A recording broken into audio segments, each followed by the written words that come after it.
Thunderbird versus Outlook. Let's start with Thunderbird. Thunderbird is a free open source email client maintained by Mozilla Foundation. It supports email, calendars, contacts, tasks, and add-ons.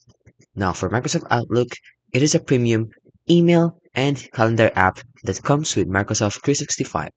It's widely used in businesses and it offers deep integration with Office tools. Now for Thunderbird, let's talk about its pros and cons. For the pros, it offers a free and open source platform.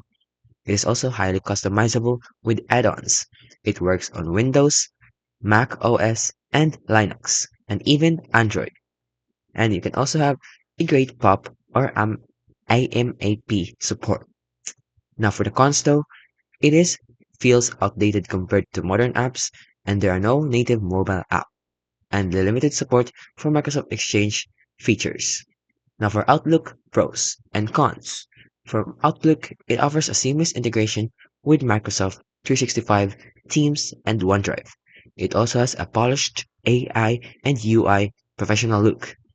It also has an excellent support for Exchange Office servers, and it is trusted in business environments. The downside is though, it is heavier in the system footprint and can feel bloated for personal or light use.